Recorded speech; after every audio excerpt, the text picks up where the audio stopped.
Welcome to MentorMe, your digital classroom. Audio Jungle. Current affair शुरू करते हैं।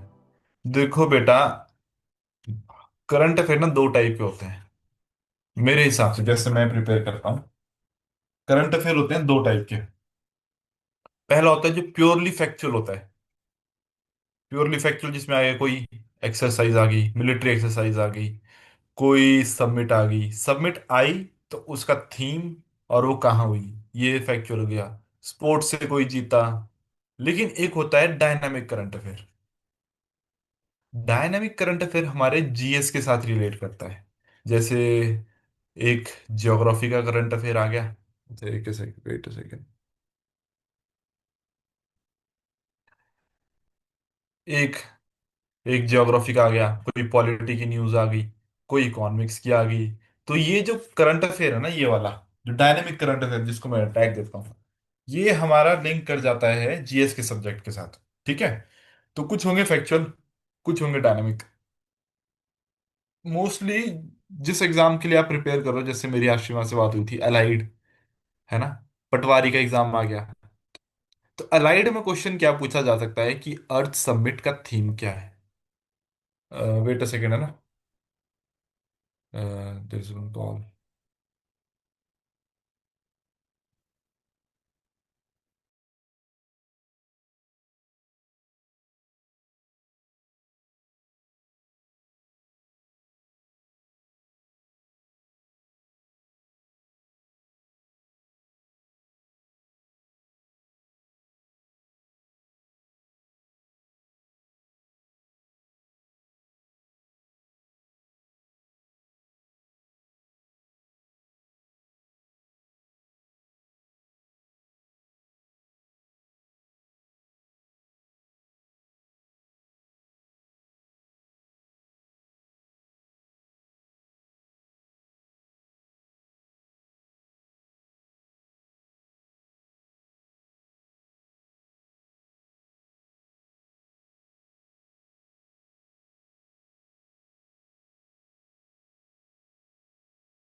Sir, you are not audible.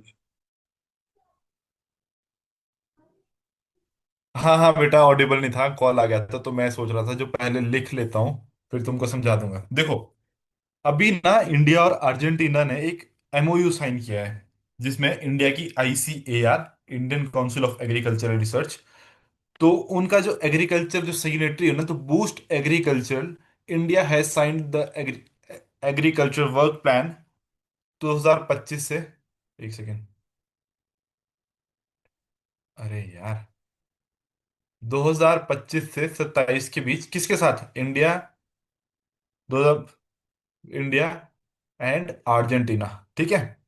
Argentina के साथ signatory हुई है। इंडिया क्या है, आईसीएआर, और अर्जेंटीना का जो है वो है नेशनल इंस्टीट्यूट ऑफ टेक्नोलॉजी, ये अर्जेंटीना का है, नेशनल इंस्टीट्यूट। बेटा आज ना हैंडराइटिंग के ऊपर ज्यादा ध्यान मत देना, लिटरली बोल रहा हूँ, करंट अफेयर्स छूट जाते हैं हमारे। अगर तो तुम इतने विलिंगली हो कि सर हम आप हमको दूसरा लिंक भेज देना, तब तो मैं समझाऊं, ज्यादा समझाऊंगा अभी भी। लेकिन फोकस रखना जो मैं बोल रहा हूँ, जो नहीं समझ आएगा मैं लिख भी रहा हूँ साथ में, आप उसको अपनी हैंडराइटिंग में लिखना। हैंडराइटिंग पे ज्यादा फोकस ना रखते हुए जो मैं बोल रहा हूँ उस पे ज्यादा फोकस रखना। National institute of technology. देखो, अब सबसे पहले एम देखते हैं इसका, कि क्यों किया है साइन। एम, कि अगर कोई साइन कर रहा है तो कुछ साइन होगा। अगर कोई हम साइन करते हैं ना, देखो इंडिया ने अर्जेंटीना के साथ एग्रीकल्चर को बूस्ट करने के लिए किया है, तो सबसे पहली बात, सबसे पहले technology sharing, technology sharing, seeds sharing. आपने सुना ये बीटी कॉटन, बीटी ब्रिंजल, है ना, ये कुछ टर्मिनोलॉजीज आप जब सुनोगे तो उसमें होता है ये lab based seed, seed plant होता है ये। तो जिससे हमारी प्रोडक्शन जो होती है ना वो इंक्रीज हो जाती है।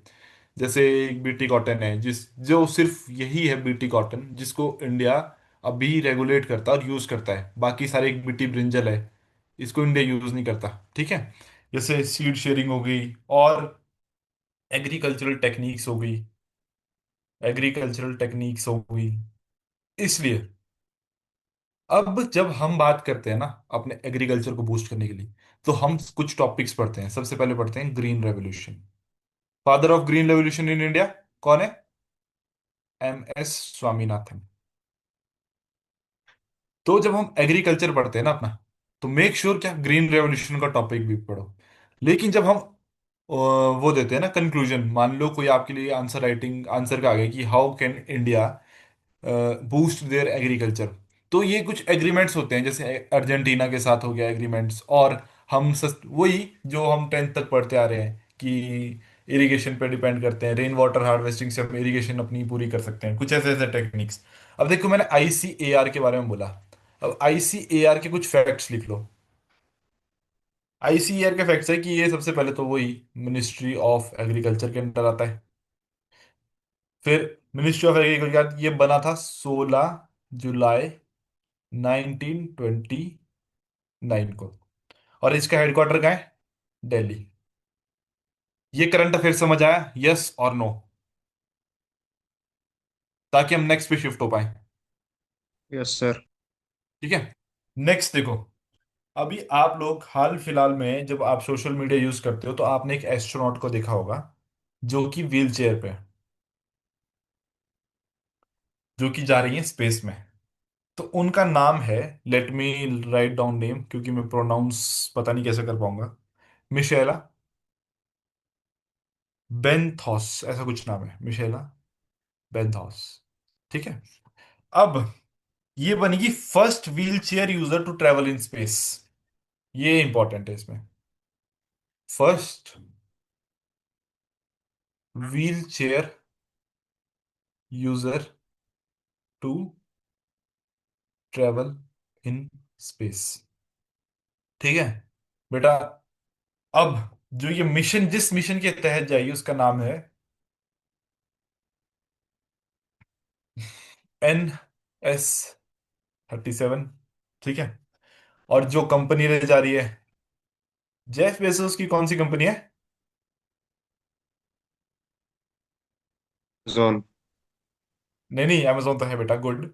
उसकी ना एक स्पेस सेक्टर के लिए कंपनी है ब्लू ओरिजिन, जैसी एलोन मस्क की है ना स्पेस एक्स, वैसी जेफ बेजोस की है ब्लू ओरिजिन। ठीक है।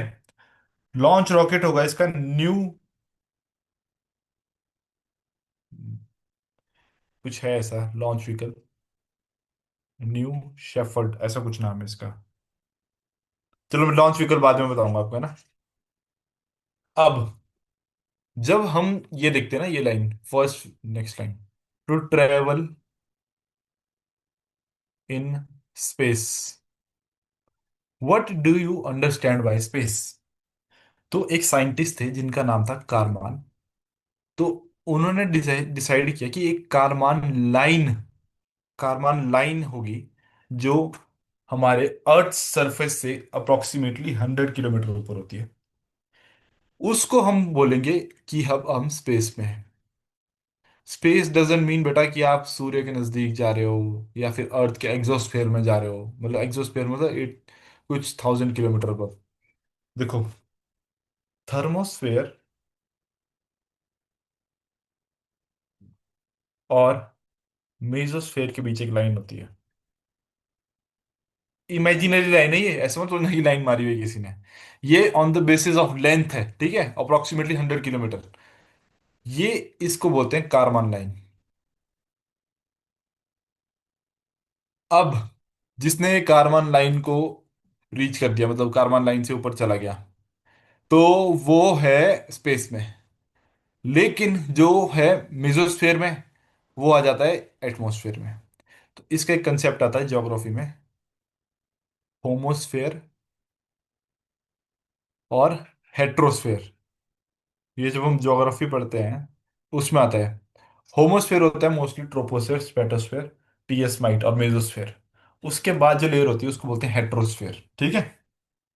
चलो, ये आया समझ?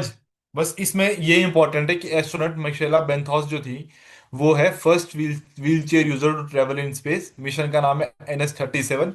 कंपनी है ब्लू ओरिजिन, और लॉन्च व्हीकल है न्यू शेफर्ड। लॉन्च व्हीकल जो है न्यू शेफर्ड है। SHEPARD। लॉन्च व्हीकल है न्यू शेफर्ड, ठीक है। और ये जो है आपका, ये साइंस एंड टेक का पार्ट है कि कारमान लाइन और स्पेस कितने से ऊपर होता है, वो मैंने आपको जनरली बता दिया, ठीक है। चलो, समझ आया ये?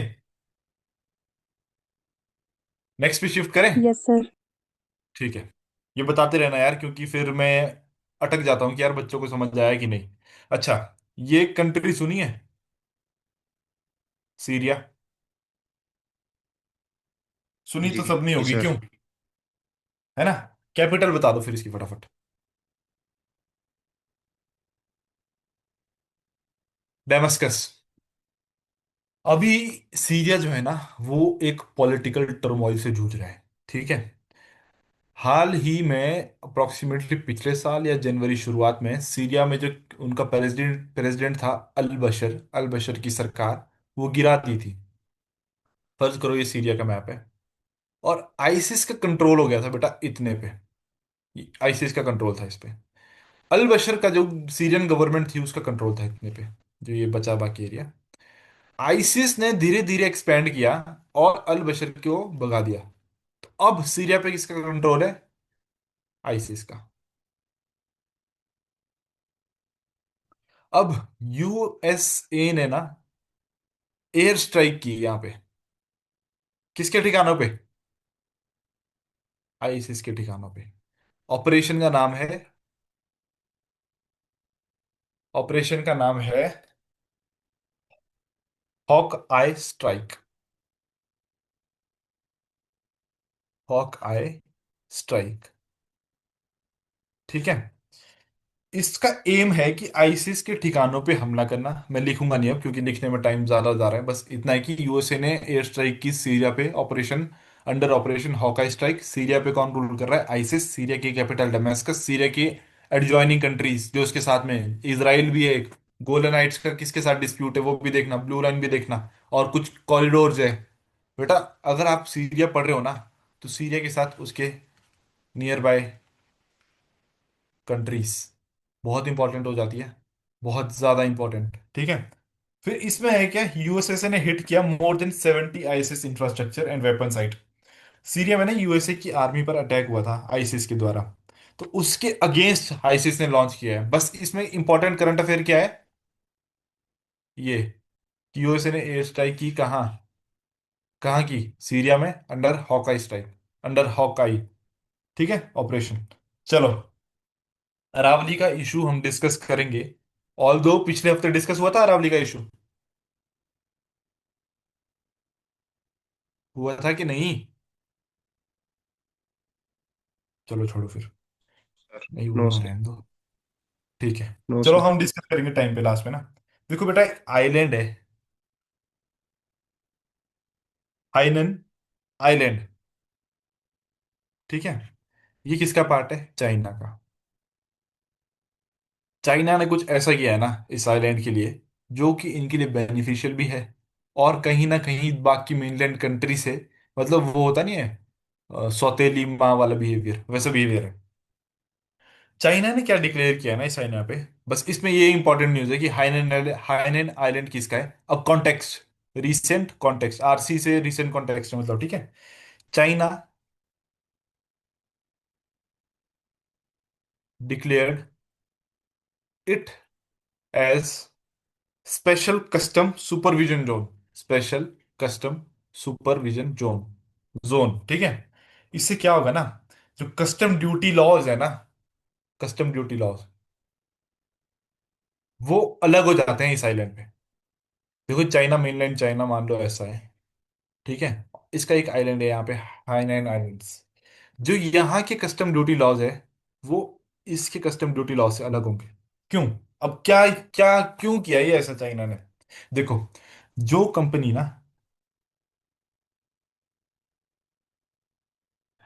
जो कंपनी ना इस आइलैंड से एक्सपोर्ट या इंपोर्ट करेगी ना, उस पे एक्सपोर्ट ड्यूटी, और जो इंपोर्ट कर रहा है उससे कस्टम ड्यूटी, वो उन्होंने बहुत ज्यादा कम कर दी है। मतलब देखो, ये भी चाइना का पार्ट है और ये भी चाइना का पार्ट है। यहां पर मैं सामान बेच रहा हूं, मान लो एक पेन बेच रहा हूं, 10 रुपए का पेन है मेरा, जिसकी टोटल इनपुट कॉस्ट है। चाइना मेरे पे कस्टम ड्यूटी लगाता है 10 रुपये और। पेन कितने का बिक रहा है इधर? 20 रुपए का। चलो ठीक है। अब वही पेन मेरे को यहां बेचना है, ठीक है, 10 रुपए का पेन है। अब उस पे कस्टम ड्यूटी बिल्कुल चाइना ने कर दी, मिनिमलिस्ट, 1 रुपए लगाई। तो वही पेन कितने का बिक रहा है यहाँ पे? 11। फर्क दिख रहा है? 9 रुपए का फर्क दिख रहा है। अच्छा एक बात बताओ, अगर ऐसा चाइना कर रहा है तो क्यों कर रहा है? कोई बता सकता है? जल्दी जल्दी, हाँ या ना, बस जियो बता सकता है नहीं? हाँ, बोलो। जियो पॉलिटिक्स के लिए कर रहा है सर ये। जियो और पॉलिटिक्स के ग्लोबल। लिए? जियो पॉलिटिक्स के लिए कैसे? कर्म बी इंटरेक्टिव यार, गुड।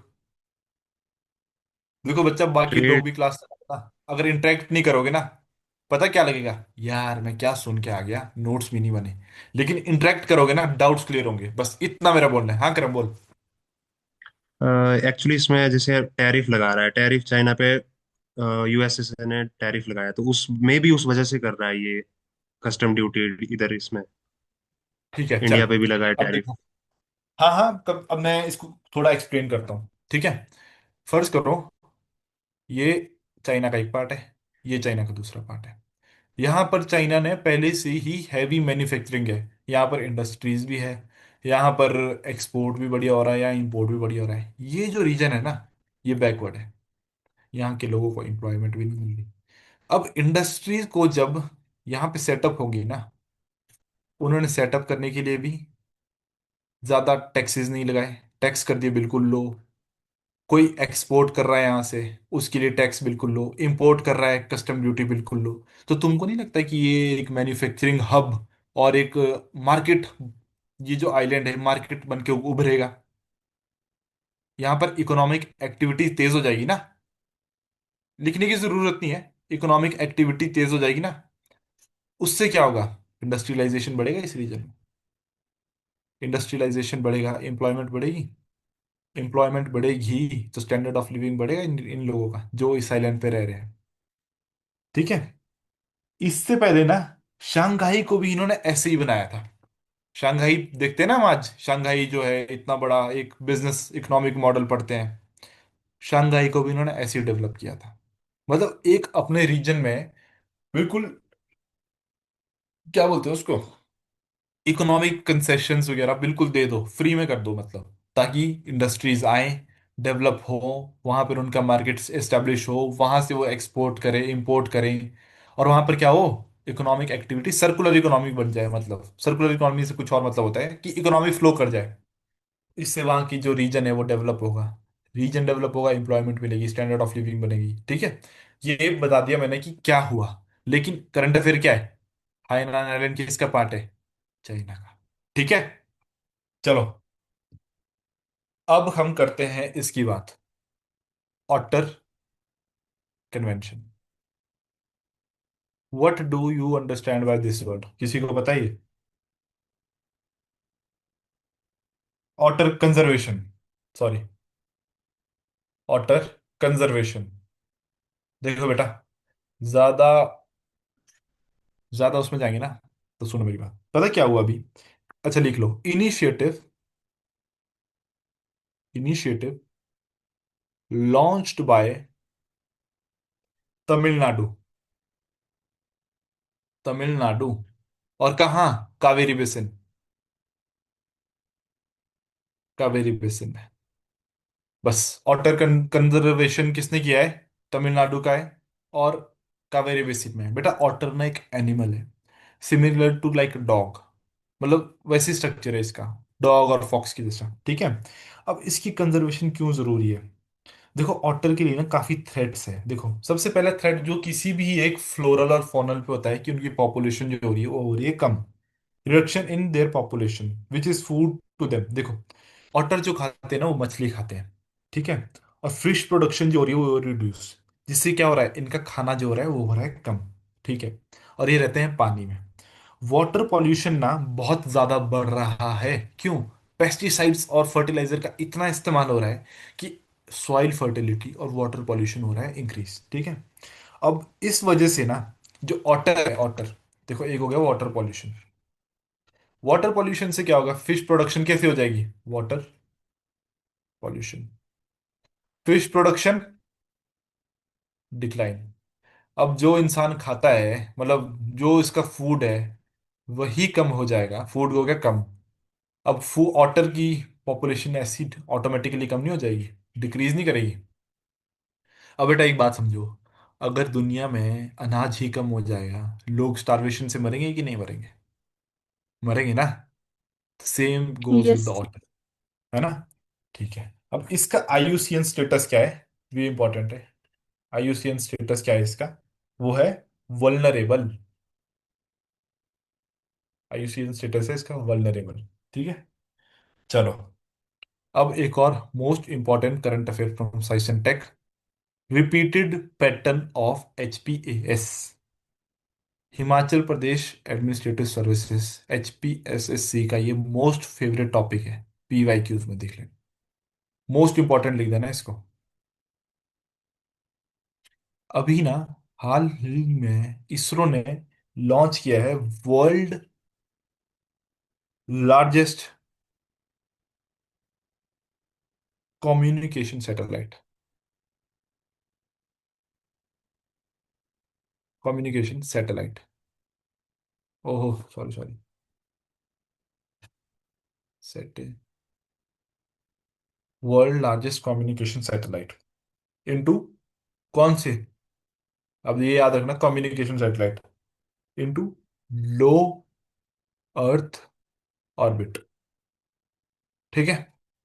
अब ये ऑर्बिट कितने टाइप की होती है, और सैटेलाइट्स कहाँ कहाँ स्टेशन होती है, ये है आपके साइंस एंड टेक का डोमेन। ठीक है। उसको हम टच करेंगे। नेम है जो सैटेलाइट का, वो है ब्लू बर्ड ब्लॉक 2। ठीक है। रॉकेट है इसरो का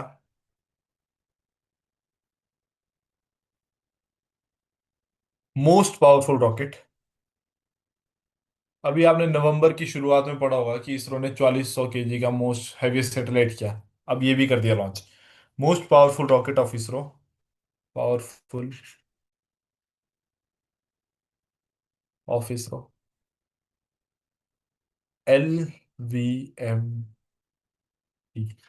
ठीक है। न्यूज इतनी है, न्यूज जो है करंट कंटेक्स्ट इतना ही है। और HAS में क्वेश्चन भी इतना ही आएगा कि इसरो ने जो world largest communication satellite launch की उसका नाम क्या है। सच में बेटा, साइंस एंड टेक के क्वेश्चन ना HPAS प्रीलिम्स में भी लड्डू है, और HPAS मेंस में भी इजी है। आप क्वेश्चंस उठा के देखोगे ना, तो आपको लग जाएगा पता। ठीक है। अब कहाँ से, लोकेशन क्या है, कहाँ से लॉन्च किया, वही Sriharikota space, Sri, oh sorry sorry, Sriharikota island, Satish Dhawan space centre, Satish, Satish Dhawan space centre. ठीक है। यहां से लॉन्च किया है। ठीक है, बस इसमें इतना ही है। ठीक है। अब हम बात करते हैं, अच्छा हाँ, ये इसमें लिख लो, ये जो ऑटर है ना बेटा, ये है एम्फीबियन। एम्फीबियन है ये मैं बताना भूल गया आपसे। एम्फीबियन, एम्फीबियन होते हैं जो लैंड और वाटर दोनों में रहता है। ठीक है। इसका एग्जांपल है कुछ और एम्फीबियन एनिमल्स का, एनिमल्स का, टर्टल, टर्टल, टर्टल, और क्रोकोडाइल, रेप्टाइल्स हो गए, जैसे स्नेक हो गया, है ना, रेप्टाइल, क्रोकोडाइल, क्रोकोडाइल बोल सकते हैं। ठीक है। ठीक है सी, चलो। सील आई थिंक, कौन सी? जो स्नो में होते हैं पेंगुइन और वो सील आई थिंक। अच्छा यार, इतना देखो करम, इतना भी मेरा रीच नहीं है इनमें, बायोलॉजी में पूरा ठीक है। Okay sir. चलो नेक्स्ट। क्रोकोडाइल एम्फीबियन नहीं है यार, ठीक है, इसको देखना आपने। क्रोकोडाइल एम्फीबियन नहीं है, ठीक है। चलो, अब मैं आपको एक चीज बताने वाला हूं, जो कि हम देखेंगे बहुत सारे, आप बहुत जगह पढ़ोगे इस न्यूज को ना। अब सुनो, अभी मैं हाल ही में कोप 31 हुई, कोप 31 हुई कहाँ हुई, बेलम में, बेलम ब्राजील में। अब अगर मैं बोलूं कि कोप 11 हुई कहाँ, ये हुई कतर दोहा में, ठीक है। फिर मैं बोलूं कोप 20 हुई, अभी इसी साल की बात कर रहा हूं मैं, कोप 20 हुई समरकंद, उज्बेकिस्तान में। किसी को फर्क पता है इन तीनों को, इन तीनों कोप्स में? देखो, अब मैं आपको एक चीज बताने वाला हूँ, जिससे आपको ये कोप 31 कोप 20 ये सब जो टॉपिक्स है ना, ये बाय आपको बस एक बार क्लियर हो जाएगा। फिर जब आप न्यूज़ में पढ़ोगे ना, तो आपको ये टॉपिक समझ आ जाएंगे। देखो, सबसे पहले जो कोप एक होता है, UNFCC, United nation framework on climate change, ठीक है। एक होता है कन्वेंशन ऑन बायोडाइवर्सिटी, एक होता है ये कन्वेंशन ऑन बायोडाइवर्सिटी, ठीक है। Different different parties, different different members मिलते हैं, ठीक है, उसको बोलते हैं कोप। कोप, कॉप या फिर कॉप, कॉन्फ्रेंस ऑफ पार्टीज। अब वो किस पर्पस के लिए मिल रहे हैं? अगर मिल रहे हैं क्लाइमेट चेंज के लिए, ठीक है, ओहो बेटा, क्लाइमेट चेंज के लिए टाइम बहुत कम बचा, तो उस वो आएगा किसके अंदर, UNFCC। अगर वो मिल रहे हैं कन्वेंशन ऑन बायोडाइवर्सिटी, वो आएगा किसके अंदर, कोप। डिफरेंट डिफरेंट कोप, जैसे कोप 31 ये हुई UNFCC में, ये है क्लाइमेट चेंज के लिए। देखो कोप 11 जो कतर में हुई ना, दोहा में। अच्छा एक बात बताओ मेरे को, आप ज्वाइन करोगे दूसरी बार अगर लिंक भेजे अभी, जितने भी हो आप जल्दी यस बोलो, सर। कर लोगे ना ज्वाइन? क्योंकि करंट अफेयर डिस्कस करने में यस भी सर। कर लोगे ना? ठीक है, लिंक भेज देंगे आपको। हाँ हाँ, लिंक भेज देंगे आपको, आप जितने भी आए हो, आशिमा, अलीशा, आंचल, हर्ष, हर्षिता, करम और तरुण, प्लीज ज्वाइन कर लेना है ना।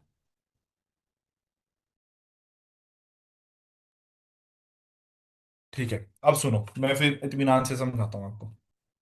देखो कोप 11 जो हुई, कोप 11 जो हुई कतर में, अच्छा मैं दोबारा लिंक भिजवा देता हूँ, रुको एक minute.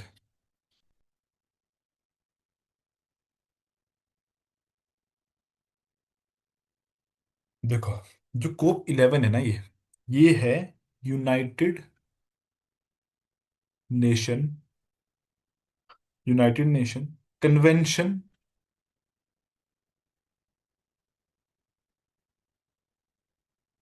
Convention against corruption,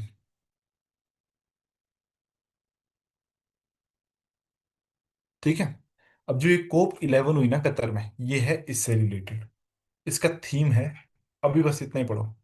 theme जो है इसका वो है,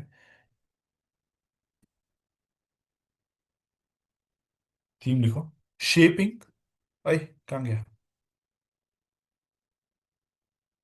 अरे यार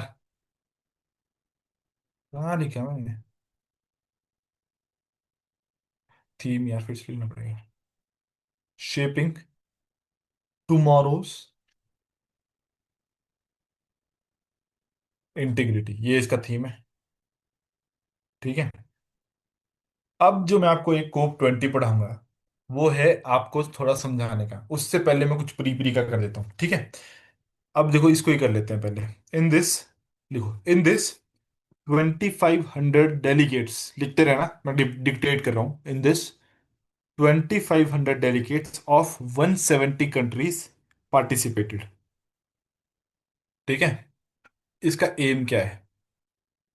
एम है to stop cross border corruption, cross border corruption, money laundering. ठीक है। प्राइवेट सेक्टर, प्राइवेट सेक्टर में भी बेटा करप्शन होता है। वो होता है, मतलब मिसकंडक्ट होता है ना किसी चीज का, या अनफेयर ट्रीटमेंट, उसको करप्शन बोलते हैं। ठीक है। प्राइवेट सेक्टर करप्शन और मिस यूज ऑफ पावर, ये होता है मोस्टली प्राइवेट सेक्टर में। मिस यूज ऑफ पावर, ये जो प्राइवेट सेक्टर का करप्शन है ना, ये मोस्टली होता है फीमेल ओरिएंटेड। मान लो एचआर है कोई मेल, ठीक है, मान लो कोई भी है, एक्स वाई जेड लड़की है, इंटर्न आई है, प्रमोशन चाहिए। हाँ सर चाहिए। अच्छा पहले ये काम करो। अच्छा और प्रमोशन चाहिए? प्रमोशन ही सॉरी, अप्रेजल चाहिए। बोले हाँ सर, कितना परसेंट चाहिए? 10%। चलो मैं तेरे को 5% देता हूँ, ये चल 11% देता हूँ, और मेरे लिए कुछ काम करना पड़ेगा। ये बहुत ही ज्यादा इसी वजह से पॉश एक्ट लाए थे 2013 में। ठीक है। Prevention of sexual harassment in work place. ठीक है, पॉश एक्ट। विशाखा गाइडलाइंस के बाद आया था, विशाखा केस हुआ था 1997 में। ये एक पॉलिटी का एस्पेक्ट है, गवर्नेंस का एस्पेक्ट। ठीक है। तो अगर आपसे पूछता है ना कोई प्राइवेट सेक्टर करप्शन क्या होता है, मिस यूज ऑफ पावर क्या होता है, उससे रिलेट करना है इसको। ठीक है। ठीक है।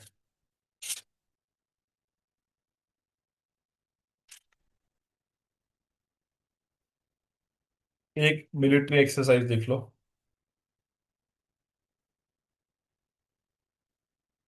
Military exercise, desert cyclone 2। यह है इंडिया एंड यूएई के बीच। ठीक है। एक है हरिमाऊ शक्ति, ये आप खुद देखोगे, होमवर्क। ठीक है। हरिमाऊ शक्ति। ठीक है। एक ना शिखर धवन ने बुक लिखी है अभी, ऑटोबायोग्राफी, शिखर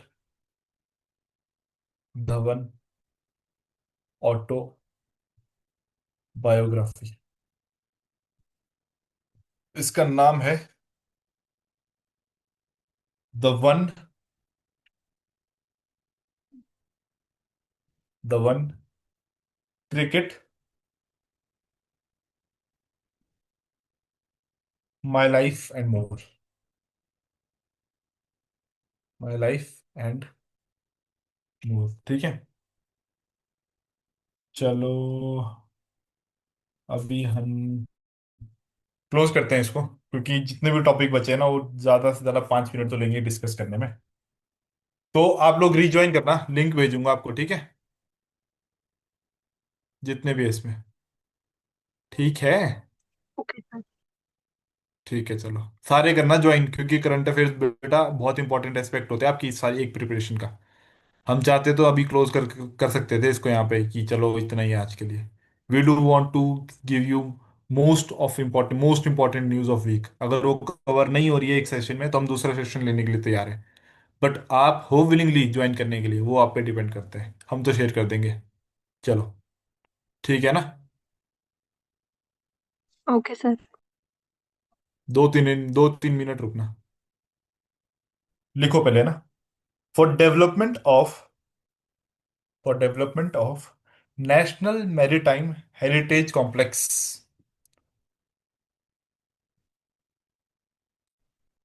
नेशनल, MAM,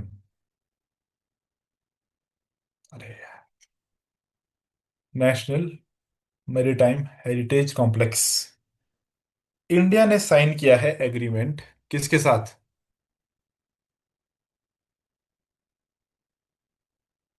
नीदरलैंड के साथ। नीदरलैंड की कैपिटल एम्स्टर्डम। ठीक है। India agreement Netherlands, India agreement with Netherlands कर लेना है ना। For development of national maritime heritage complex. ठीक है। अब इसमें वही बात है, जैसे अर्जेंटीना के साथ हुआ कि अगर हम एग्रीमेंट कर रहे हैं किसी के साथ तो वो क्या क्या होगा, नॉलेज शेयर करेगी, एक्सपर्टीज शेयर करेगी, बेस्ट प्रैक्टिसेस शेयर करेगी, और प्रमोशन करेगी कैसे, एग्जीबिशन से, रिसर्च प्रोजेक्ट से, और कल्चरल एक्सचेंज प्रोग्राम से। बस क्वेश्चन ऐसा है कि इंडिया ने किस कंट्री के साथ एग्रीमेंट साइन किया for the development of national maritime heritage complex. और जब हम हेरिटेज जोड़ देते हैं ना किसी के साथ, तो मतलब it's related to our culture. ठीक है। तो मैरीटाइम कल्चर हमारा पता है कहाँ से शुरू होता है? बता सकते हैं कोई हिंट? ये सुना है?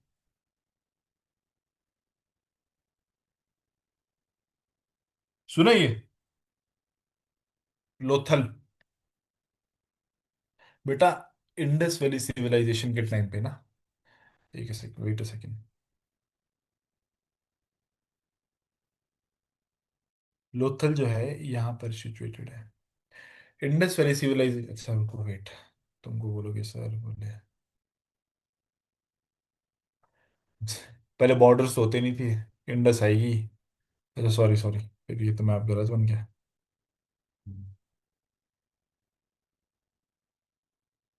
ऐसे ही होते हैं हमारे एंशियंट मैप, है ना। इंडस रिवर आती है, यहाँ से फ्लो करती है, और यहाँ से नीचे अरेबियन सी में। लोथल जो था ये डॉकयार्ड था बेटा। इसके through Indus valley civilization trade करता था। किसके साथ? मेसोपोटामिया के साथ। जो मोस्टली हम इजिप्ट के साथ ट्रेड करते थे, जो कि मेसोपोटामिया जो सिविलाइजेशन हम बोलते हैं, ठीक है।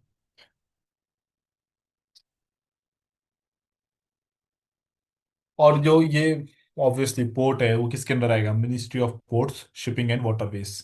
लोथल जो है वो आईवीसी साइट है, ये तुमने देख लिया। और इसको ना हम कंसीडर करते हैं लोथल को। एक wait wait wait wait wait, Lothal को कंसीडर करते हैं हम,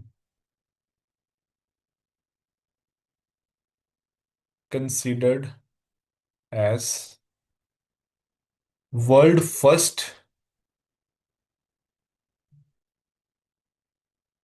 world first man made dockyard.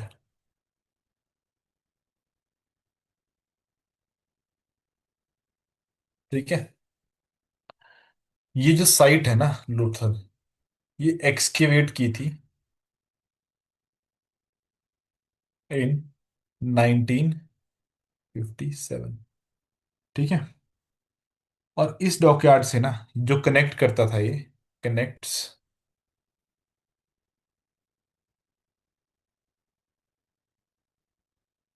Sindh, Sindh, Sindh के बाद आता है सौराष्ट्र। ये तो अपने मतलब नियर बाय रीजन ही है, सौराष्ट्र। सौराष्ट्र के बाद ये मेसोपोटामिया जो मैंने आपको बताया, मेसोपोटामिया एंड इजिप्ट। ओहो ओहो ओहो, वेट वेट वेट, देखो न्यूज़ क्या है। इंडिया ने एग्रीमेंट किया किसके साथ? नीदरलैंड के साथ, for national maritime heritage complex. Maritime national maritime heritage आया, तो मैरीटाइम हेरिटेज से हमने कहाँ कनेक्ट किया? लोथल में। और जब लोथल कनेक्ट हुआ तो आईवीसी कनेक्ट हुई। आईवीसी कनेक्ट हुई तो हमारी एंशियंट हिस्ट्री कनेक्ट हुई। एंशियंट हिस्ट्री कनेक्ट हुई, जो कि है जीएस का पार्ट। ऐसे आपको अपने करंट अफेयर्स पढ़ने हैं, चाहे आप हमसे पढ़ो, खुद से पढ़ो, जिस मर्जी से पढ़ो, ठीक है। चलो नेक्स्ट। ओहो, ये क्या हो गया?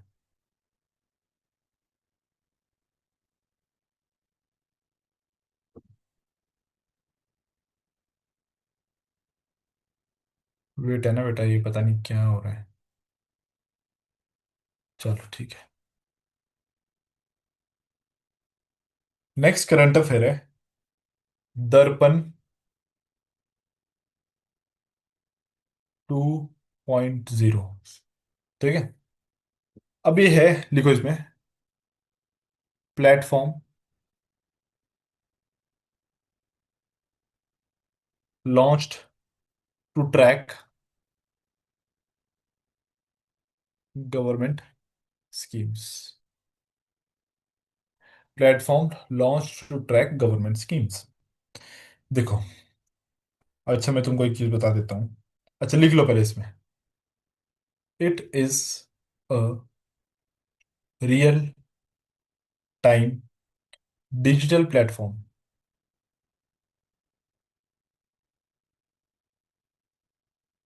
It is a real time digital platform aim to promote. अब ये जो मैं वर्ड लिख रहा हूं ना, ये बहुत इंपॉर्टेंट है आपके नेक्स्ट करंट अफेयर के लिए। Promote, wait wait wait, promote transparency, ठीक है, accountability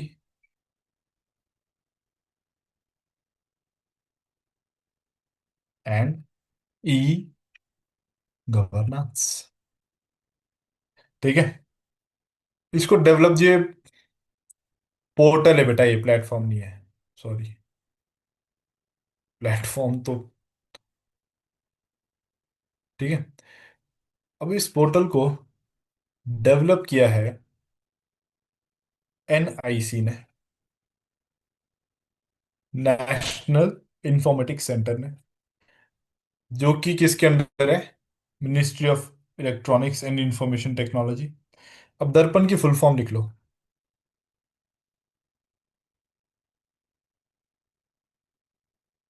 dashboard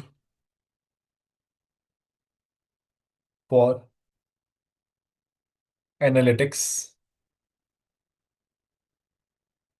review and performance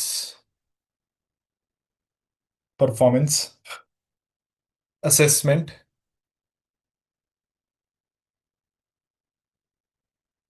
assessment nationwide. ठीक है,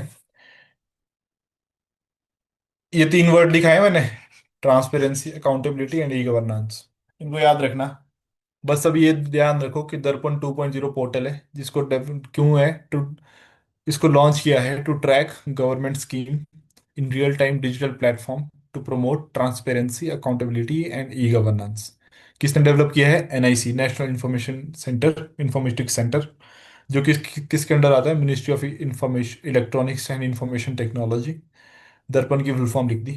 अब मेरे को एक चीज बताओ,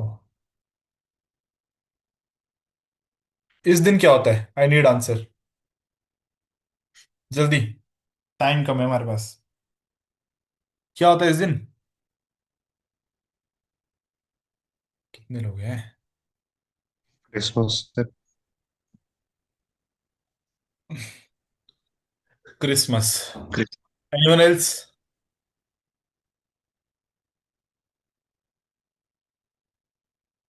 बेटा इस दिन को हम सेलिब्रेट करते हैं, वेट, 25 दिसंबर को हम सेलिब्रेट करते हैं नेशनल गुड गवर्नेंस डे। हमारे former on the birth anniversary of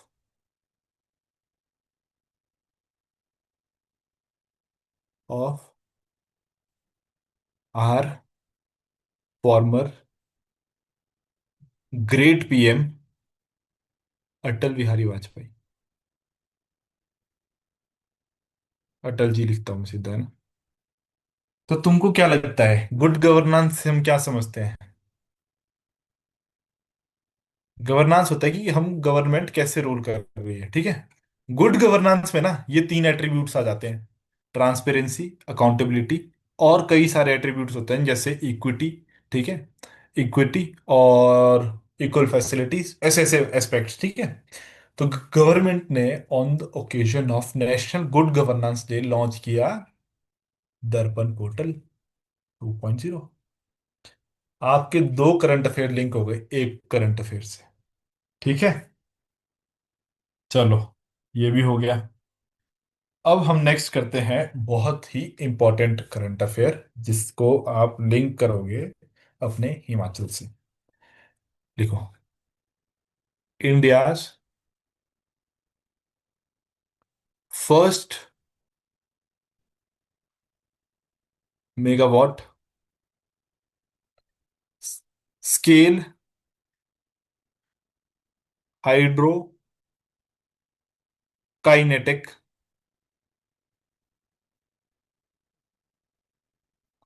power project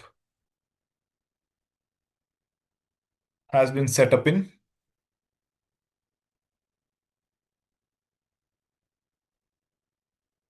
has been set up in Punjab.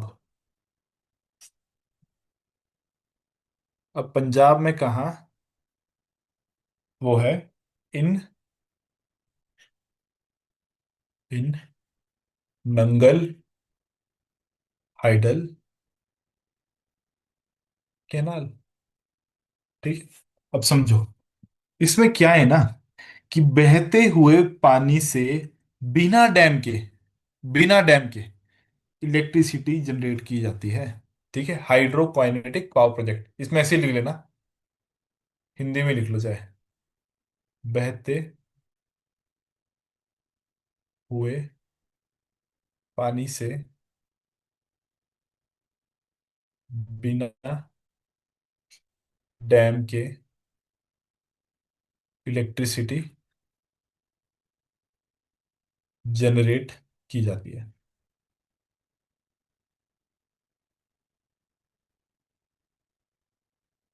ठीक है, इसमें आप अंग्रेजी में भी लिख सकते हो कि नो डैम। ठीक है, नो डैम रिक्वायर्ड, दो करंट बोलते हैं उसको, कि रिजर्वायर और water storage helps natural flow of river. ठीक है, कैपेसिटी है इसकी 250 मेगावाट।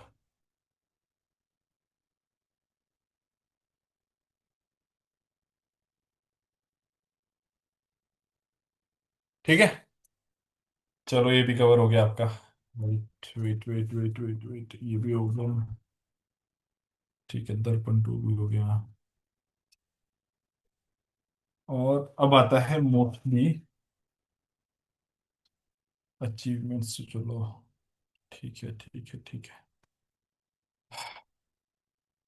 अब हम कर रहे हैं पॉलिटी का एक एस्पेक्ट, जो कि है related to our our schedule 5 और शेड्यूल 6। ठीक है, ये सुना है आपने? पैसा, पैसा नहीं, रुपया नहीं, पैसा। ठीक है, ये होता है पंचायत एक्सटेंशन टू शेड्यूल। इसको मैं बस बोल रहा हूँ, जिसको नोट डाउन करना होगा लिख लेना। बस मैं न्यूज़ बता दूंगा। ठीक है, अच्छा ये लिख लो, मिनिस्ट्री, ये current affair, ministry of Panchayati Raj, ministry of Panchayati राज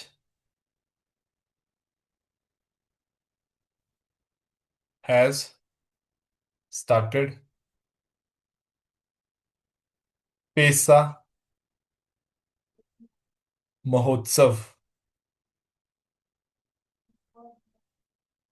कहाँ से? फ्रॉम विशाखापट्टनम।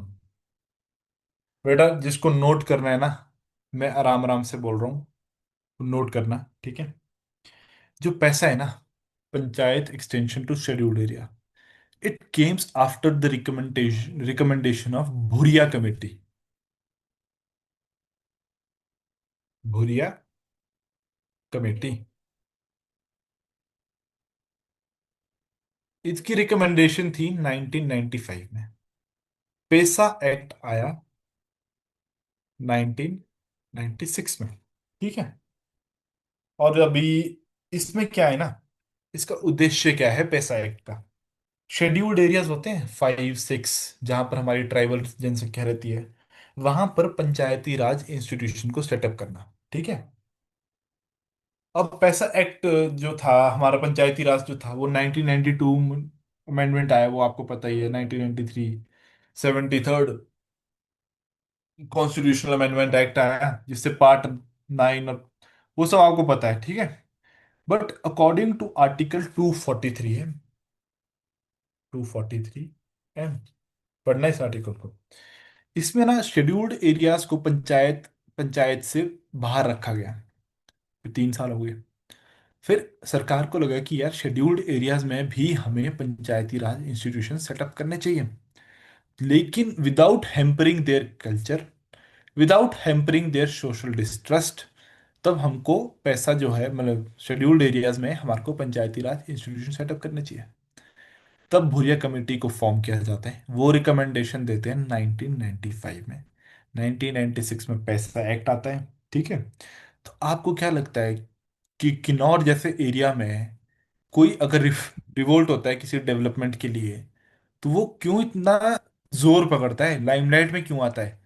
क्योंकि किन्नौर लाइज अंडर शेड्यूल 5। वहां कौन सी ट्राइब रहती है? Kinnaura.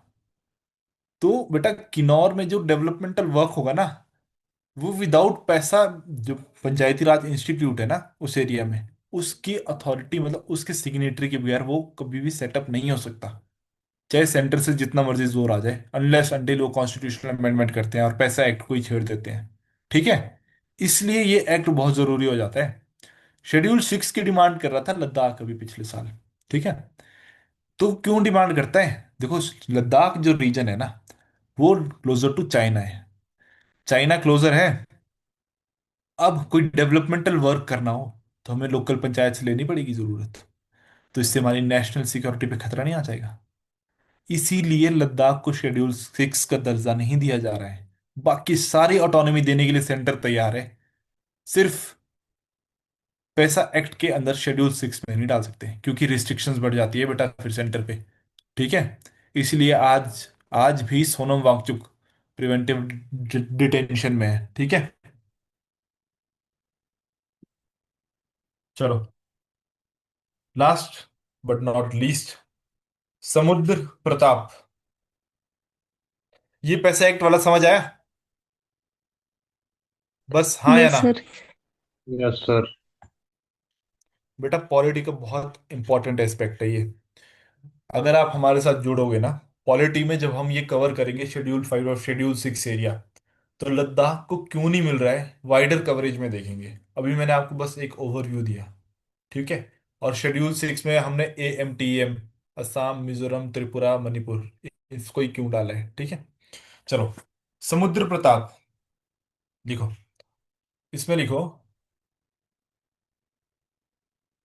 The Indian coast guard, the Indian, फिर से 10 मिनट का टाइम और चलो हो ही गया ये। The Indian coast guard has commissioned,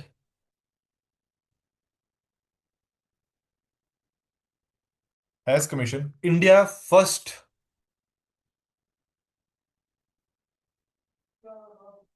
indigenously, India first indigenously designed pollution control vessel. इसमें ना हमने 60% किया है इंडिजिनियसली डिजाइन, ठीक है। ये याद रखना, बस मोर देन 50% हो गया ना तो हम इंडिजिनियसली डिजाइन बोल सकते हैं, ठीक है। कंट्रोल वेसल ये हमने 23 दिसंबर को कमीशन किया, built by Goa shipyard limited. इससे क्या होगा ना, देखो क्या लिखा है, pollution control vessel, marine pollution. अब ये इंपॉर्टेंट लिख लेना जो मैं डिक्टेट कर रहा हूँ, बोल रहा हूँ, ठीक है। इससे क्या होगा, मरीन पॉल्यूशन रिस्पॉन्स और कंट्रोल इफेक्टिव होगा, effective marine pollution response and control, ठीक है। नेक्स्ट होगा enforcement of maritime pollution and regulation, लिखते रहना इसमें ना। और strengthening marine environmental, strengthening marine environment, ठीक है। लिख दिया ये। सबसे पहले लिखो marine, effective marine pollution response and control. फिर लिखो enforcement of maritime pollution regulation, ठीक है। फिर लिखो स्ट्रेंथनिंग मरीन एनवायरमेंट,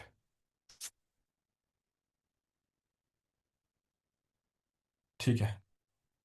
अभी आया था साइक्लोन दितवा, ये हमने पढ़ लिया था। साइक्लोन दितवा आया था कहाँ? श्रीलंका में। हमने क्या चलाया? ऑपरेशन सागर बंधु। ठीक है।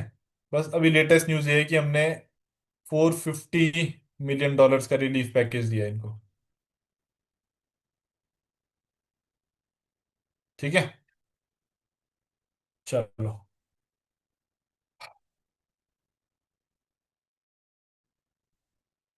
तो करंट अफेयर आज होते हैं इतने ही। हम नेक्स्ट में भी डिस्कस करेंगे। Till then, keep reading newspaper if you want to, and align yourself with some kind of website और विद अस, क्योंकि करंट अफेयर का एस्पेक्ट ना कभी खत्म नहीं होगा। क्या चूज करना है, कैसे चूज करना है, ये आपको विद टाइम ही आएगा। जितने भी लोग हैं इसमें, 7-8 लोग, आई डोंट नो कितने रिस्पॉन्ड करते हैं, जिसमें से एक अलीशा है, I haven't heard her voice. Harsh हो गया, ठीक है, तरुण हो गया, मैंने इनकी आवाज़ कभी नहीं सुनी। पर आपको करंट अफेयर्स समझ आए आज? अरे यस बाकी सर। भी तो। किसने बोला? ये अलीशा ने? यस हाँ, सर। चल, ठीक है, ठीक है। तो आज यस के सर। करंट अफेयर एस्पेक्ट इतना ही। मिलते हैं आपको मंडे को with completion of our HP geography, and we haven't heard a single registration from yourself कि आपको रजिस्टर होना है HP की हिस्ट्री के लिए। No doubt, it's your choice. आप 10-12 क्लासेस बचती हैं HP ज्योग्राफी की, फिर वो कंट्रोल हो जाएगा। फिर HP हिस्ट्री चल पड़ेगा बेटा। सीक्वेंस में बने रहना है तो एनरोल कर लेना। खुद से पढ़ना है, खुद से पढ़ो। लेकिन अगर सीक्वेंस में बने रहना है, how to link geography with history, तो डू रजिस्टर। ठीक है। चलो, थैंक यू। Audio Jungle.